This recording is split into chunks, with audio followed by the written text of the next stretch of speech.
Pollenza, de Agatha Christie.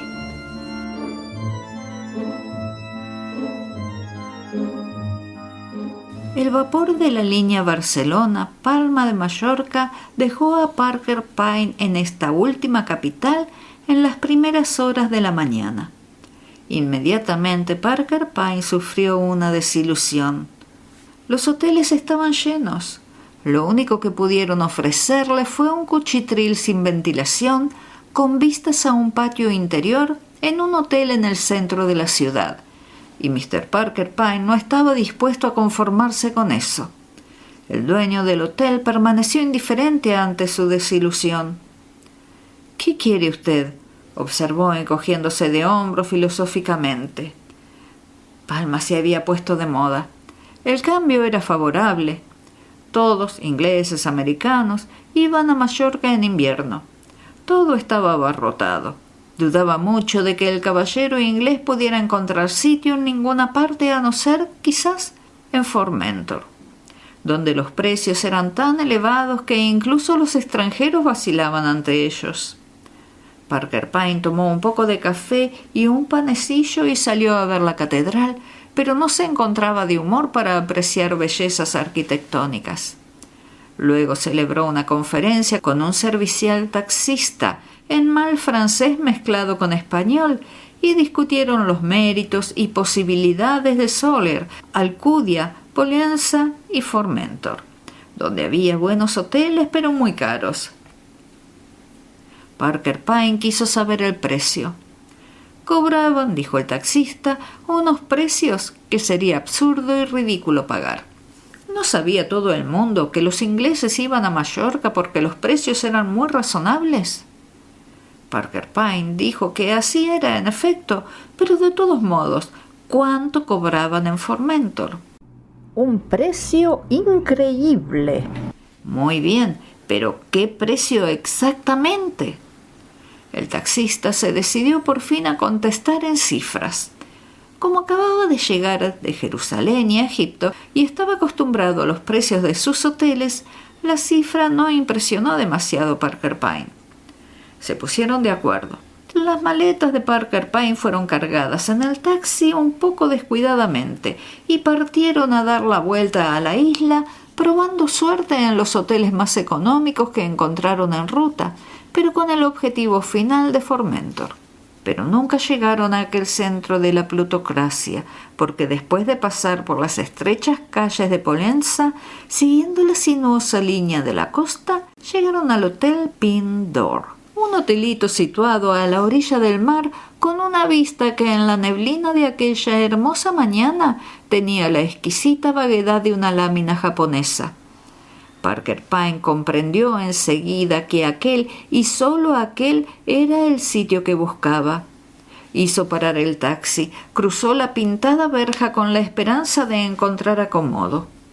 Los propietarios del hotel, un matrimonio de mediana edad, no sabían inglés ni francés. Sin embargo, el asunto fue resuelto a satisfacción. A Parker Pyne le fue adjudicado un cuarto con vistas al mar. Las maletas fueron bajadas del taxi y el taxista, después de felicitar a su cliente por haberse librado de las monstruosas exigencias de esos hoteles modernos, recibió su dinero y se marchó despidiéndose con un alegre saludo en español. Parker Pyne echó una ojeada a su reloj, viendo que a pesar de todo solo eran las 10 menos cuarto. Salió a la pequeña terraza bañada por la deslumbrante luz de la mañana y pidió por segunda vez aquel día café y panecillos. En la terraza había 4 mesas, la suya, una de la que estaban retirando las cosas del desayuno y 2 ocupadas. En la mesa más próxima a la suya se sentaba una familia compuesta de padre, madre y 2 hijas ya mayores alemanes. Más allá, en el rincón de la terraza, se sentaban una madre y un hijo ingleses sin duda alguna. La mujer tendría unos 55 años. Tenía el cabello gris de una bonita tonalidad. Llevaba un traje de chaqueta de tweed más práctico que elegante y poseía ese aire de confianza en sí misma que distingue a la mujer inglesa acostumbrada a viajar mucho por el extranjero. El joven sentado frente a ella podría tener unos 25 años y era también un ejemplar típico de su clase y edad. No era ni guapo ni feo, ni alto ni bajo. Era evidente que se llevaba muy bien con su madre. Bromeaban alegremente uno con el otro y estaba pendiente de ella. En una ocasión, la mirada de ella se cruzó con la de Parker Pyne. La desvió con la indiferencia propia de una persona bien educada, pero él comprendió que había sido visto y clasificado. Le habían reconocido como inglés y estaba seguro de que a su debido tiempo se dirigirían a él con alguna observación agradable y vacía. Parker Pyne no tenía nada que objetar. Sus compatriotas en el extranjero solían resultarle bastante pesados, pero estaba dispuesto a dar los buenos días amablemente. En un pequeño hotel resultaba embarazoso no hacerlo. Estaba seguro de que aquella era una mujer con excelente cortesía de hotel, como decía él. El chico inglés se levantó de su asiento, hizo un comentario divertido y entró en el hotel. La mujer cogió sus cartas y su bolso y se acomodó en una silla frente al mar, desdoblando un ejemplar del Continental Daily Mail. Tenía la espalda vuelta hacia Parker Pyne. Tomando el último sorbo de su café, Parker Pyne miró en su dirección e inmediatamente se puso rígido. Estaba alarmado. Temía ver turbada la paz de sus vacaciones. Aquella espalda era terriblemente expresiva. En su vida había clasificado muchas espaldas como aquella. La rigidez, lo forzado de su equilibrio, sin ver su cara estaba seguro de que los ojos de aquella mujer estaban llenos de lágrimas, de que solo, gracias a un gran esfuerzo, podía dominarse. Moviéndose con cautela, como animal acorralado, Parker Pyne se retiró al hotel. No hacía ni media hora había sido invitado a poner su nombre en el libro de registro de huéspedes. Allí estaba ahora su firma, C. Parker Pyne, Londres. Unas líneas más arriba, Parker Pyne leyó Mrs. R. Chester, Mr. Basil Chester, Holm Park, Devon. Cogiendo una pluma, Parker Pyne escribió rápidamente sobre su firma. Ahora decía, con dificultad, Christopher Pyne. Si Mrs. R. Chester se sentía desgraciada en la bahía de Pollensa, no le iba a ser fácil consultar a Parker Pyne. Muchas veces se había maravillado Parker Pyne de haber tropezado en el extranjero con tantísimos compatriotas que conocían su nombre y habían leído sus anuncios. En Inglaterra, muchos miles de personas leían diariamente The Times y podían decir, sin faltar a la verdad, que nunca habían oído tal nombre en su vida. En el extranjero, reflexionó, leían los periódicos más a fondo. No se les escapaba nada, ni siquiera los anuncios. En varias ocasiones, sus vacaciones habían sido interrumpidas. Había tenido que habérselas con problemas diversos, desde el asesinato al intento de chantaje. Estaba decidido a tener paz en Mallorca.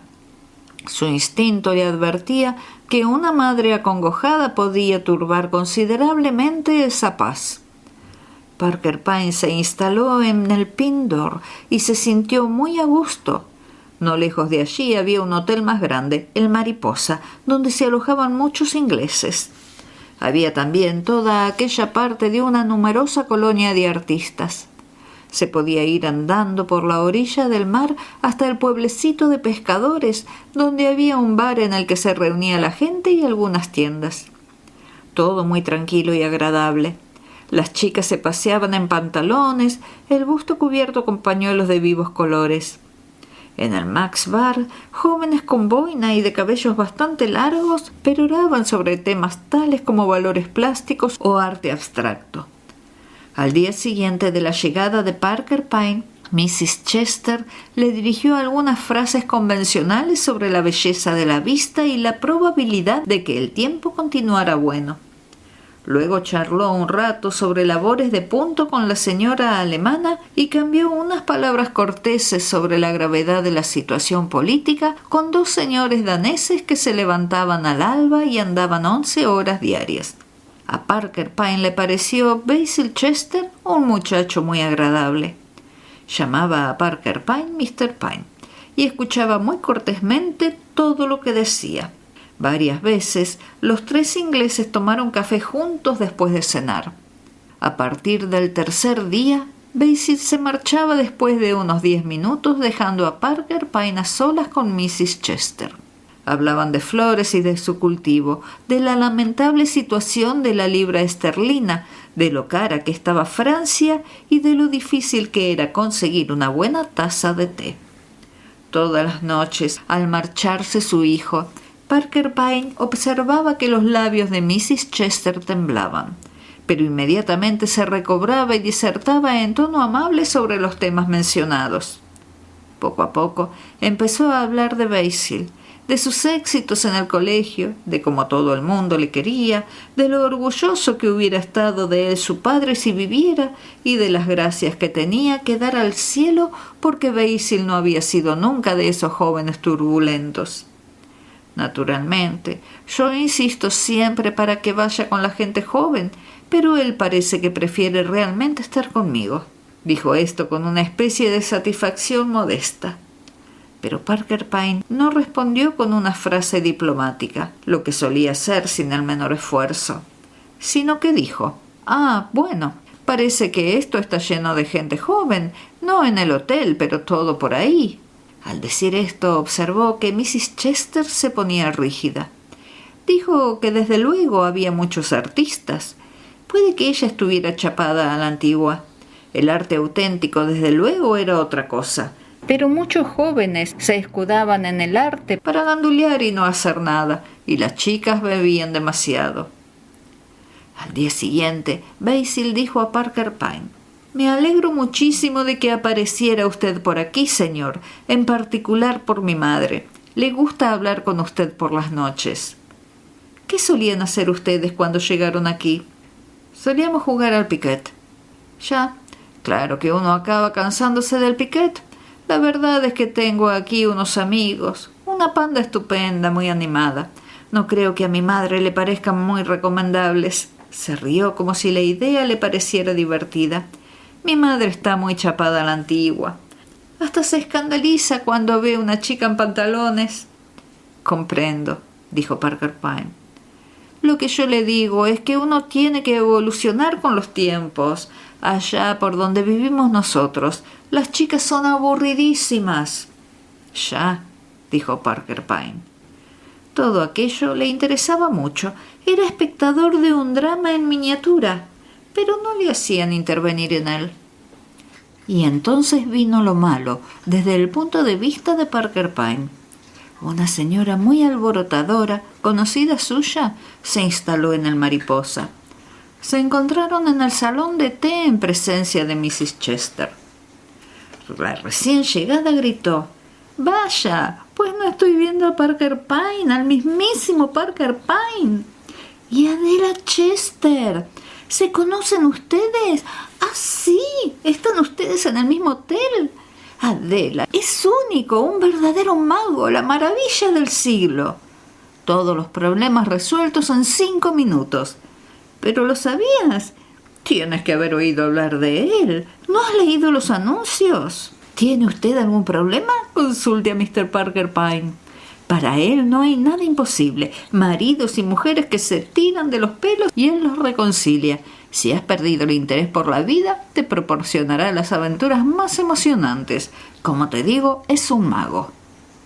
Continuó por un gran rato, interrumpida de cuando en cuando por las modestas protestas de Parker Pyne. A este no le gustó la mirada que le dirigió Mrs. Chester. Y aún le gustó menos verla volver a lo largo de la playa en confabulación con la cantora de sus glorias. El clímax llegó antes de lo que esperaba. Aquella noche, después de tomar el café, Mrs. Chester dijo de pronto: «¿Quiere usted venir al saloncito, Mr. Pyne? Quiero hablar con usted de un asunto». Parker Pyne no pudo hacer otra cosa sino inclinarse y obedecer.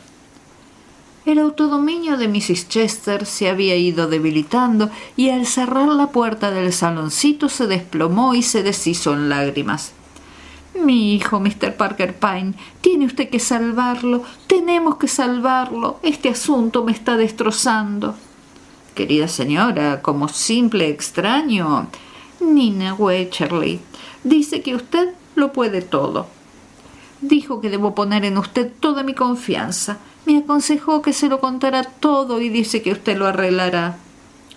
Interiormente, Parker maldijo a la entremetida Mrs. Wycherley. Resignándose, dijo: «Bueno, vamos a discutir el caso a fondo. Una chica, supongo. ¿Le ha hablado a usted de ella?» «Indirectamente, nada más». De Mrs. Chester salió un chorro de palabras. La chica era horrible. Bebía, decía malas palabras, apenas llevaba ropa encima. Su hermana vivía por allí cerca. Estaba casada con un artista, un holandés. Todos ellos eran completamente indeseables. Muchos vivían juntos sin estar casados. Basil había cambiado completamente. Siempre había sido tan tranquilo, se había interesado siempre tanto en las cosas serias. Incluso había pensado en dedicarse a la arqueología. Bueno, dijo Parker Pyne. La naturaleza tiene que tomarse su revancha. ¿Qué quiere usted decir? No es saludable para un muchacho interesarse en cosas serias. Debería estar haciendo el idiota con una chica detrás de otra. Por favor, hable usted en serio, Mr. Pyne. Estoy hablando completamente en serio. ¿Es esa señorita, por casualidad, la que tomó el té ayer con ustedes? Se había fijado en ella. Pantalones de franela gris, un pañuelo escarlata atado un poco flojo alrededor del busto, la boca muy pintada, y en el hecho de que había pedido un combinado en lugar de té. ¿La vio usted? Horrible. No es la clase de chicas que siempre le han gustado a Basil. No le ha dado usted muchas oportunidades de que le gustara ninguna chica, ¿verdad? ¿Yo? Ha estado siempre demasiado pegado a usted. Mala cosa. Sin embargo, es probable que esto se le pase si usted no precipita las cosas. No ha comprendido usted. Quiere casarse con esa chica. Betty Gregg se llama. Se han hecho novios formales. ¿Ha llegado la cosa tan lejos? Sí, Mr. Parker Pyne. Tiene usted que hacer algo. Tiene usted que librar a mi chico de ese desastroso matrimonio. Destrozaría su vida. Nadie destroza la vida de nadie salvo uno mismo. Ese matrimonio destrozará la de Basil, dijo Mrs. Chester categóricamente. No me preocupa Basil. ¿No será la chica la que le preocupa? No, me preocupa usted. Ha estado usted malgastando su vida. Mrs. Chester le miró un poco sorprendida.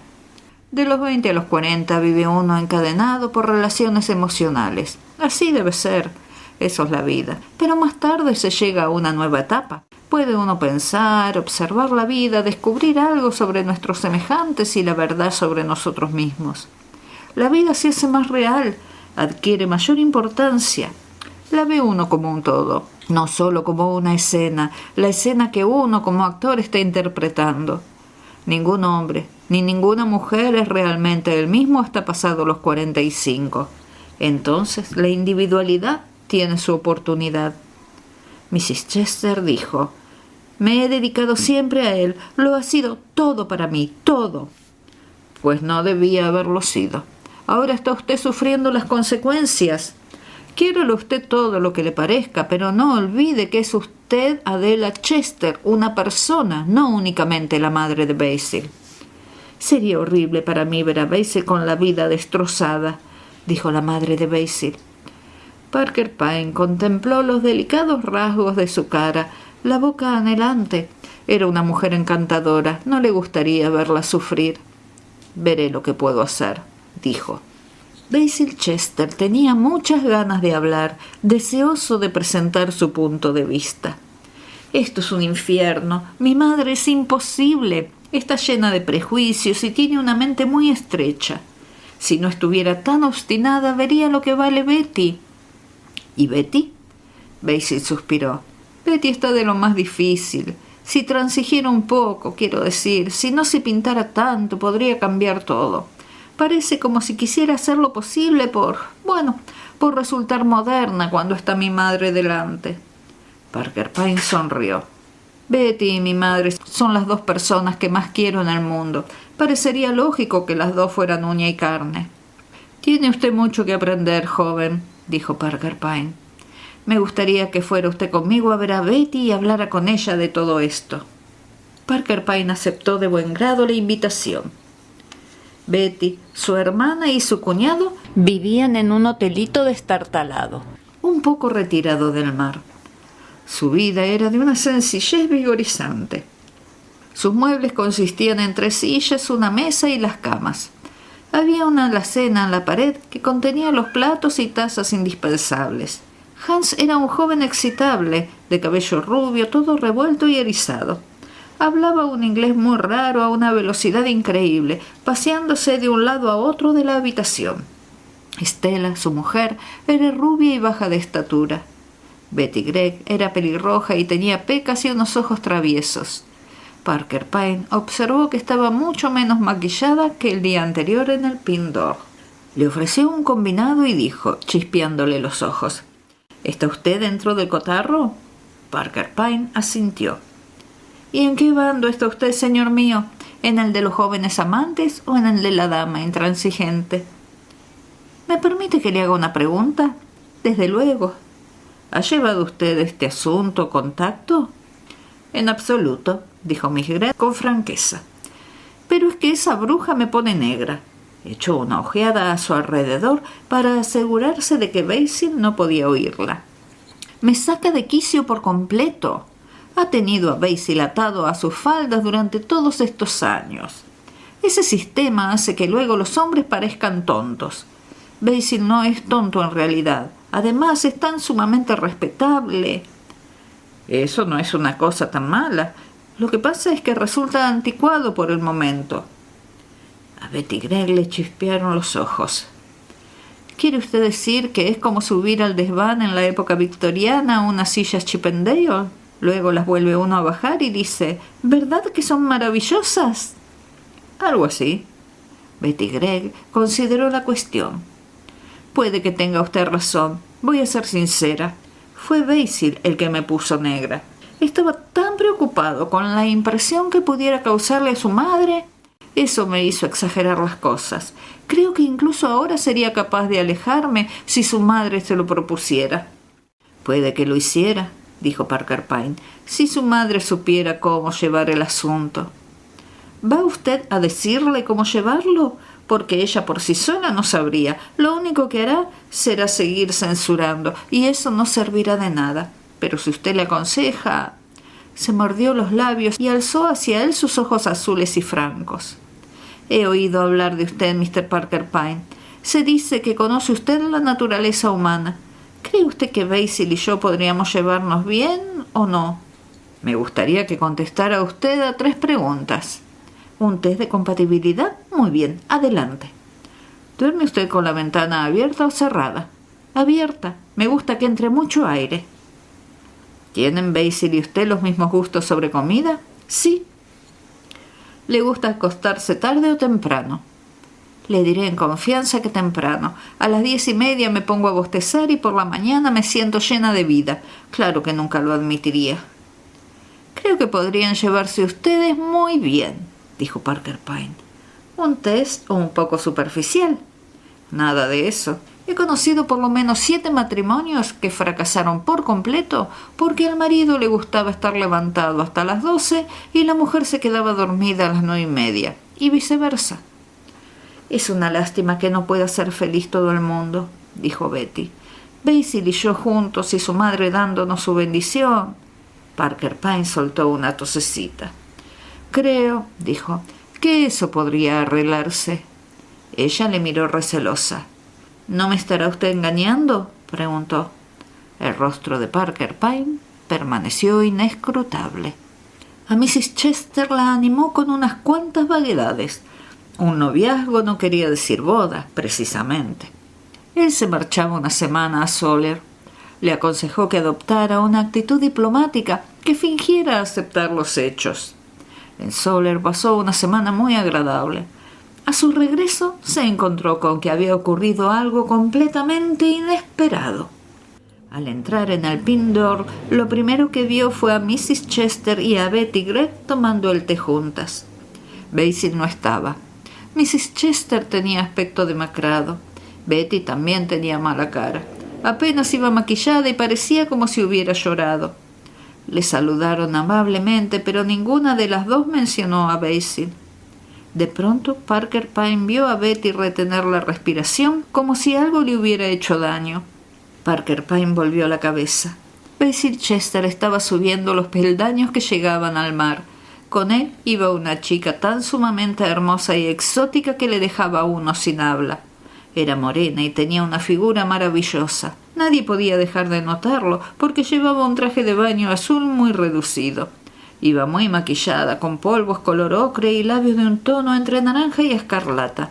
Pero los afeites no hacían sino acentuar su notable belleza.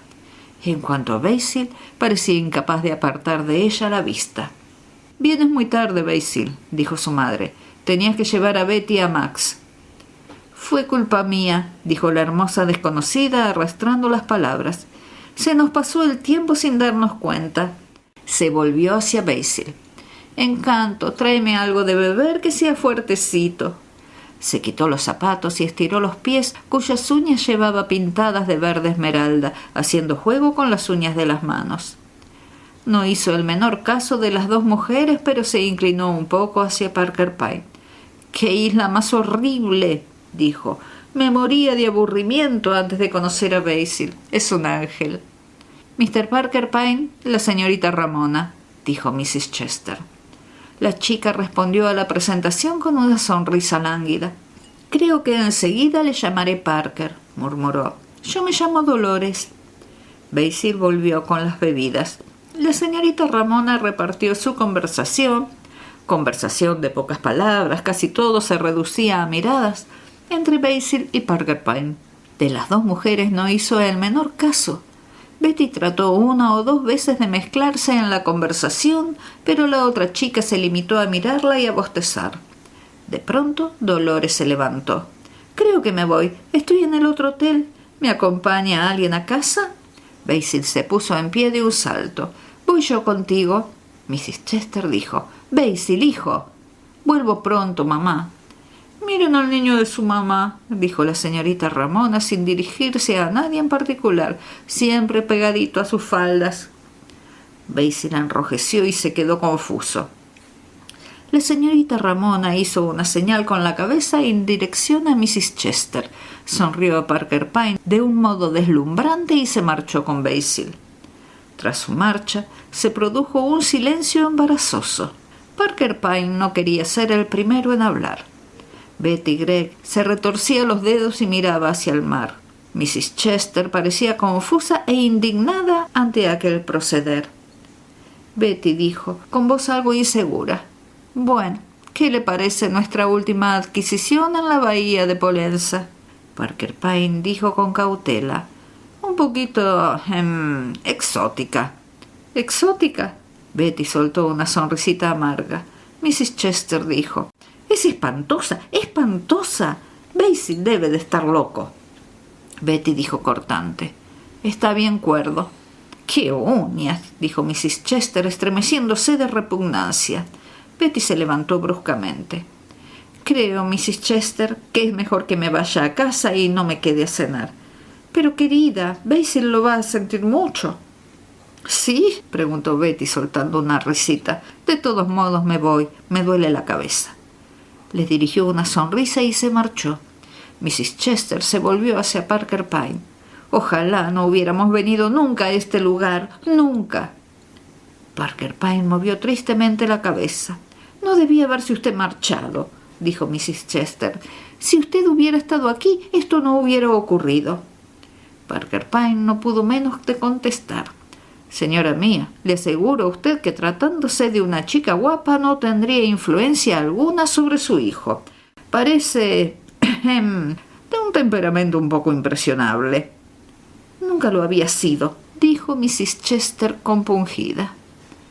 «Bueno, dijo Parker Pyne tratando de animarla. Parece que esta nueva atracción ha dado al traste con su pasión por Miss Gregg. Supongo que esto le producirá satisfacción. No sé lo que quiere decir, dijo Mrs. Chester. Betty es una chiquilla encantadora y quiere mucho a Basil. Se está portando muy bien en estas circunstancias. Mi hijo debe de estar loco. Parker Pyne recibió este sorprendente cambio de postura sin pestañear. Conocía por experiencia la inconstancia femenina. Loco no, dijo suavemente, solo embrujado. Esa criatura es horrible, pero guapísima. Mrs. Chester dio un respingo. Basil subió los peldaños que conducían al mar. Hola, mamá, aquí estoy. ¿Dónde está Betty?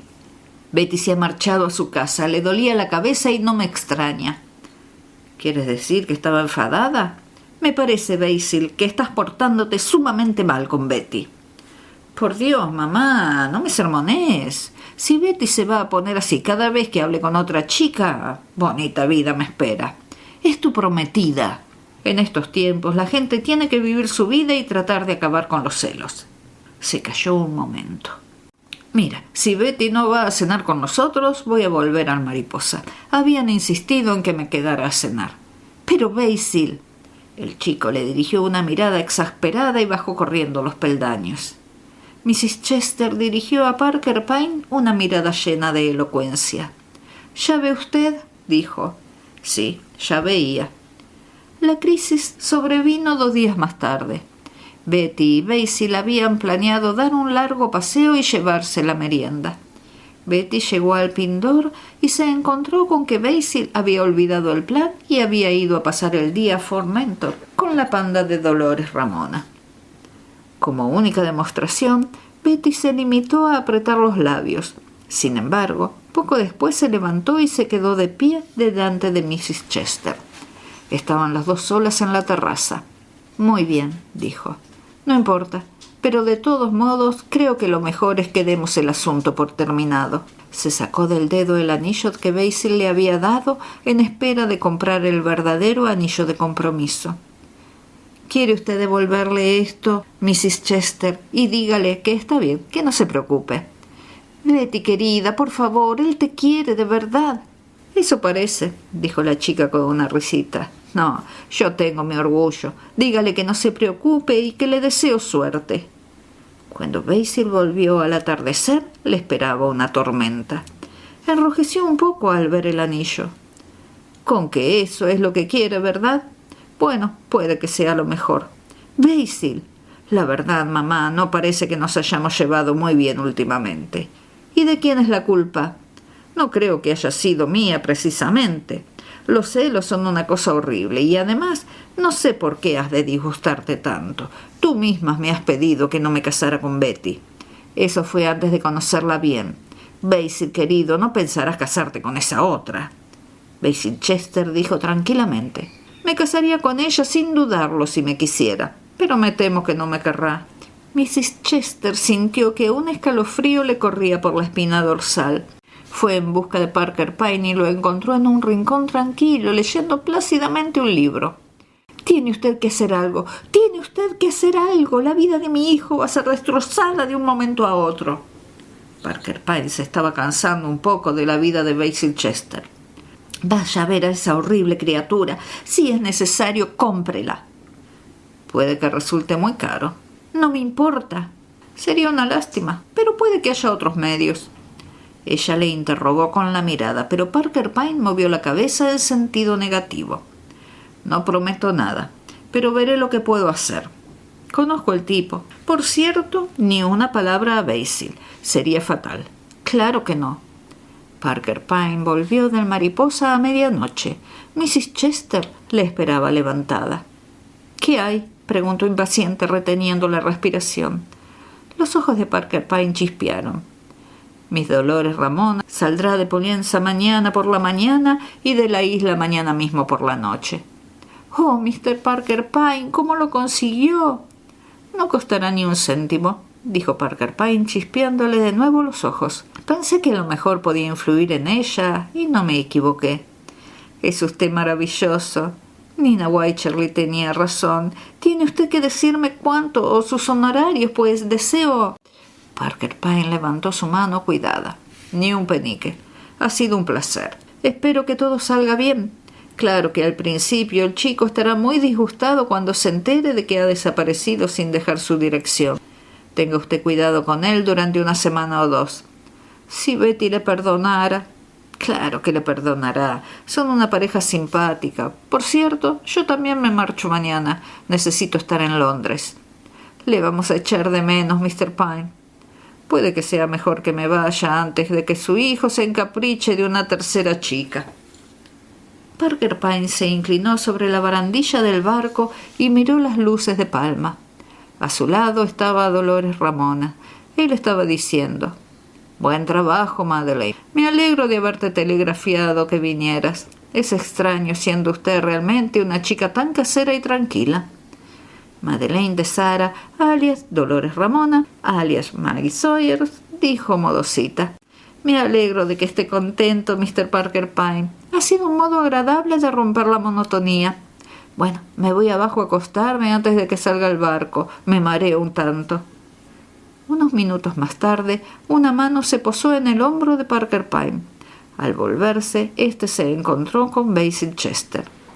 «He querido venir a despedirle, Mr. Parker Pyne, a transmitirle el afecto de Betty y a darle las gracias en su nombre y en el mío propio. Ha sido muy buena su estratagema.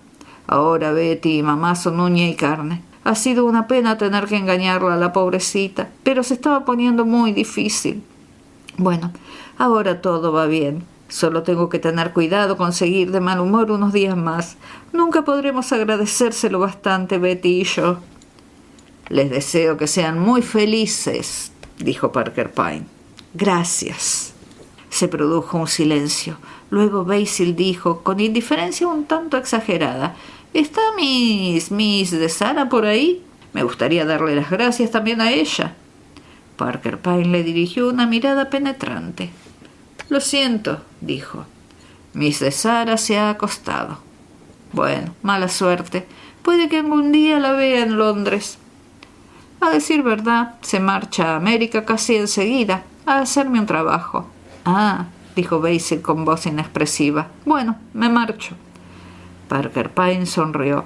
De paso para su camarote, dio unos golpecitos en la puerta del de Madeleine. «¿Cómo se encuentra, querida? ¿Bien? Ha estado aquí nuestro joven amigo. Padece el ligero ataque de Madeleinitis de costumbre. Se le pasará en un par de días, pero es usted perturbadora».